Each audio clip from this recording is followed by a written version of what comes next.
Quel est l'âge maxi pour l'étude en Chypre du Nord? Alors, dans cette vidéo, aujourd'hui, on va répondre à cette question. Je le disais à l'intro de la vidéo aujourd'hui, la thématique de cette vidéo, c'est quel est l'âge maxi des études en Chypre du Nord? Et aussi, dans cette vidéo, je vais vous dire si c'est déjà possible de voyager pour la rentrée de février, donc pour cette rentrée de Spring Semester 2022-2023.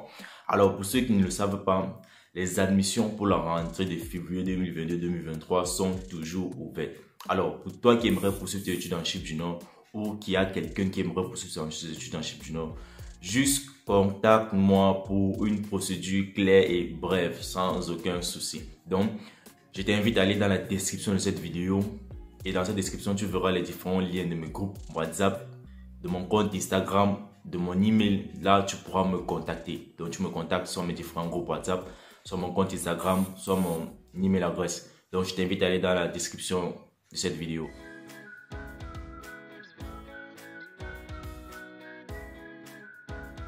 Pour toi qui es une nouvelle sur cette chaîne YouTube, moi c'est Franck Paula, propriétaire de la chaîne Étudier en Chypre du Nord. Et sur ma chaîne YouTube, je développe le sujet de l'entrepreneuriat, du business et des études en Chypre du Nord. Alors pour toi qui es une nouvelle sur cette chaîne, juste make sure to subscribe, like and share the different videos. So subscribe to the channel. Alors sans plus tarder, on va se lancer sur la thématique de cette vidéo qui est quel est l'âge maxi pour les études en Chypre du Nord. Alors déjà, l'âge maxi, ça dépend déjà de votre cycle, le cycle dont vous voulez étudier en fait. Alors, pour une personne qui veut étudier pour le cycle licence ou encore le cycle bachelor, déjà, ce que vous devez savoir, c'est que en Chypre du Nord, la majorité des filières en fait, en fonction du cycle bachelor, c'est 4 ans. Donc le cycle bachelor en Chypre du Nord, majoritairement, dépendamment des filières, c'est 4 ans.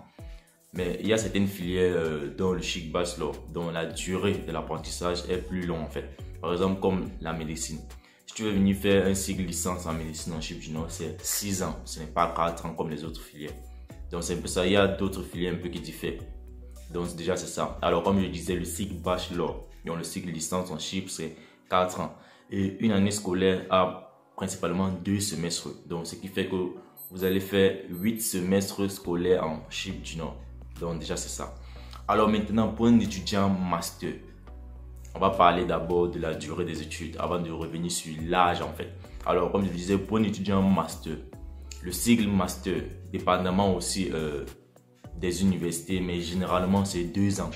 Le cycle master c'est 2 ans en Chypre du Nord. Donc déjà c'est cela.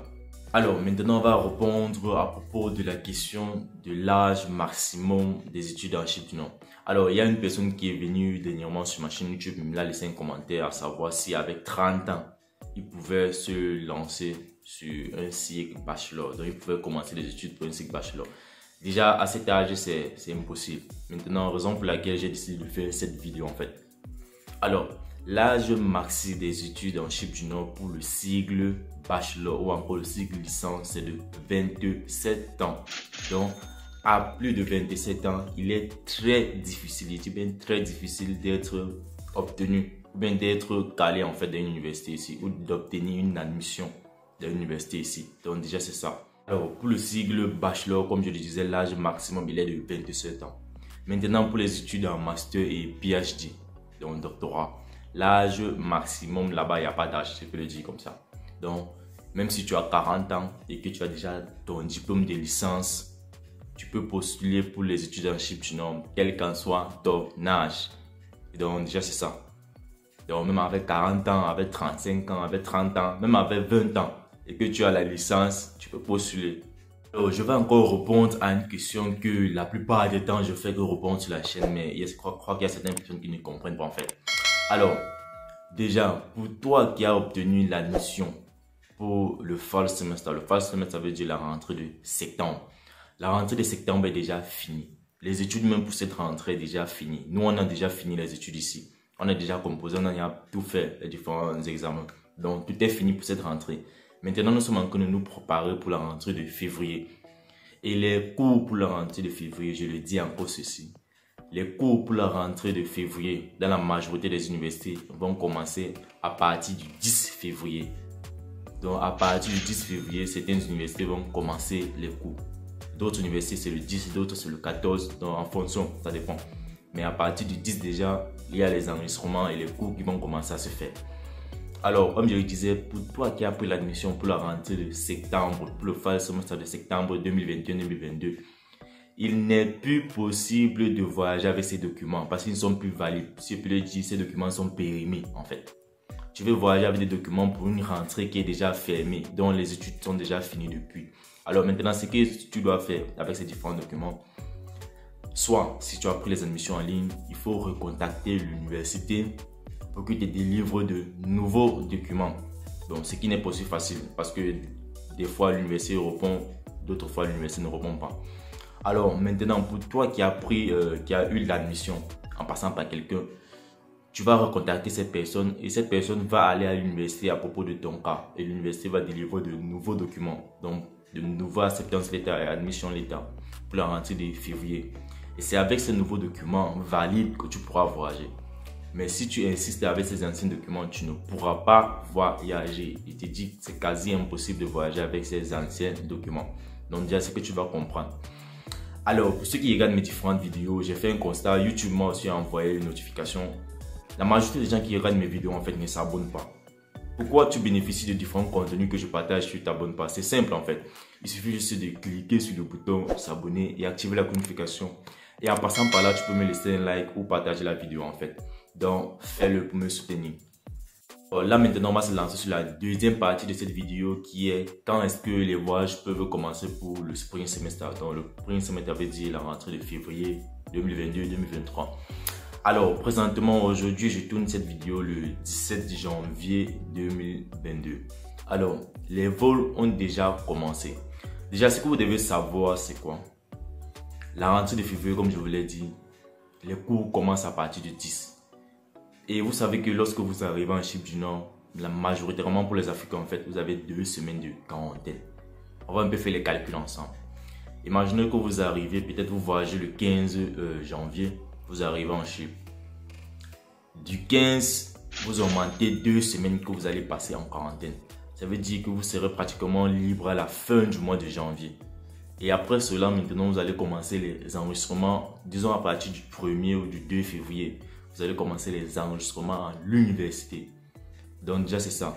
Donc pour quelqu'un qui voyage le 15 janvier, qui vient en Chypre, non, il sera totalement en règle en fait. Il sera dans le temps. Donc il ne sera pas embrouillé, etc. Donc il sera sur le territoire avant la rentrée scolaire en fait. Alors maintenant, pour toi qui attends la dernière minute, qui attend peut-être février avant d'acheter ton billet d'avion pour dire tu vas voyager, sache que lorsque par exemple tu achètes ton billet d'avion le 5 février, lorsque tu achètes ton billet d'avion le 5 février, tu vas venir en Chypre, tu as encore 2 semaines à passer à la maison pour la quarantaine qui est obligatoire. Parce que si tu violes les règles, tu auras des amendes en fait. Alors tu vas passer 2 semaines à la maison et durant, vous savez déjà, le mois de février, c'est un mois qui est court en fait. Après ces 2 semaines-là, il faut commencer ton enregistrement à l'école. Ce qui prend en fait souvent un peu de temps. Ça peut prendre 2 ou 3 jours. Donc ça dépend aussi de comment l'université répond. Mais le meilleur conseil que je peux vous donner, c'est de venir tôt. Parce qu'il y a une certaine vague, en fait. Il y a certaines périodes où les universités sont trop, trop occupées. Ça veut dire qu'il y a beaucoup d'étudiants qui sont venus et il y a beaucoup d'enregistrements. Ce qui fait qu'il y a beaucoup de dossiers à gérer. Et ce qui fait aussi que votre enregistrement peut prendre du temps. Donc, désolé un peu pour la tautologie en fait. Donc, le mieux pour toi, c'est de venir tôt, pour t'enregistrer tôt et commencer les cours tôt. Donc, déjà, c'est cela. Maintenant, si tu attends la dernière minute, tu vas venir rencontrer déjà beaucoup d'étudiants, beaucoup de dossiers que l'université a à gérer. Donc, les enregistrements, pour certaines personnes, ça peut prendre du temps, pour d'autres, mais pour les premiers venus, ça va vite en fait. Donc, déjà, c'est cela. Les voyages pour la rentrée de février ont commencé depuis. Donc, présentement, il est possible de voyager. Et c'est le meilleur conseil que je peux vous donner. Si tu as la possibilité de voyager maintenant et que tu as les différents documents, les différentes admissions, etc., juste paye ton billet d'avion et voyage pour la Chypre. Comme ça, tu arrives à temps. Donc, c'est plus mieux pour toi.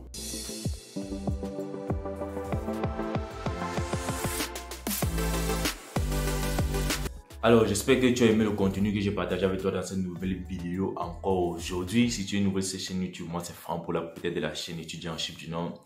Sur ma chaîne YouTube, je développe le sujet de l'entrepreneuriat, du business et des études en Chypre du Nord. Alors, si tu es nouveau sur cette chaîne YouTube, n'hésite pas de t'abonner, de 2 activer la notification pour être toujours notifié quand je publie une nouvelle vidéo, de 3 de liker et partager ces différentes vidéos. Alors, pour toi qui aimerais savoir comment se passent les tests d'anglais en Chypre du Nord, j'ai déjà fait une vidéo à propos de cela et dans cette vidéo, dans la description de cette vidéo, upload certains documents qui vont t'aider à passer facilement ces différents tests d'anglais. Donc si tu aimerais savoir comment passer le test d'anglais en Chypre, juste regarde cette vidéo.